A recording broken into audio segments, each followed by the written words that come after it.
Warm Bodies.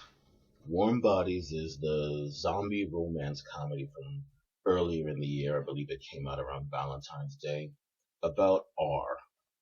R is a likable, brain-eating zombie who walks around the film with a fairly entertaining internal monologue describing the plight of zombies everywhere.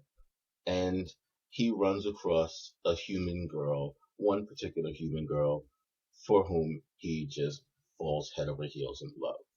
There's a reason for that, but I won't give it away. It's a little bit of a spoiler.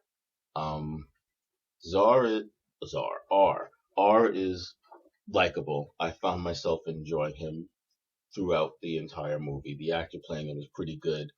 Um, for villains, the true villains of the movie are the Bonies. The Bonies are zombies who have gone so far into the zombie state that they have given up all hope and peeled off their skin and become these skeletal monstrosities. And they're scary for this movie. The movie's not very frightening, but they're the ones you're supposed to be a little bit more afraid of. The other zombies are, the more traditional, Walking Dead type zombies. They're just rotting corpses, not quite totally skeletal. And they are all at some level trying to mimic life, you know. And most of the movie takes place in an airport, and the airport security guy is still scanning people and things like that. They are actually trying to mimic life to some degree. Um, for an ally, R has this guy named M, who's another zombie, and he's R's best friend zombie. They go hunting for human brains together and stuff like that. Zombie bonding experiences. There's also the love interest. The love interest is this human girl who is the daughter of the commander of the last bastion of human resistance, and she's a likable enough girl. She's pretty cool. Um, she looks a lot like a blonde Kristen Stewart to me. A little bit better actress, but there you go. Now the other enemies, the obstacles, are both the zombies, mainly for the girl, because they're flesh-eating zombies and she's flesh, and the human soldiers for the guy because he's a zombie and human soldiers shoot zombies in the head. So most of the movie they're sort of caught between those two factions. Um, there is a bit of a sort of shadow character in the film that is the girl's father, played by John Malkovich, who's okay. It's not his best performance. It's not his worst.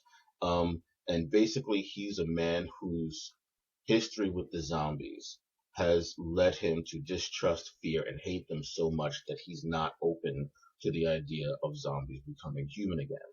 However, it must be said, when you see the movie, his character is nowhere near as much of a douchebag as he appears in the ads and the trailers for the film. He's a much more reasonable, understandable character.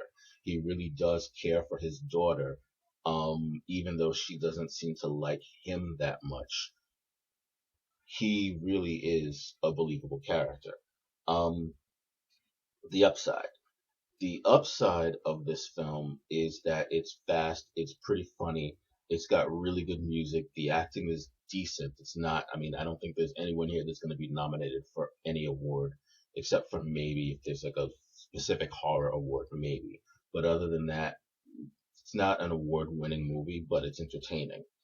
The downside is the girl begins the movie with a boyfriend who is a douchebag. He's not someone you would actually ever believe her actually having a relationship with. At no point in time did I believe the fact that she was really with this guy. I believe that he'd be with her, but I don't believe she would ever be with him. Ultimately, in the end, it was a 3.5, but since I currently don't give half stars, it is too entertaining for me to put it down at a 3. Um, I gotta give it a 4, even though it's really 3.5. I'm really at this point, I'm going to start giving half stars. I think at the beginning of the year, I'll finish out this year being consistent, but I'm gonna start giving half stars because I just used that 4 rating way too much. So I'm gonna give this one of the last fours when it's really 3.5.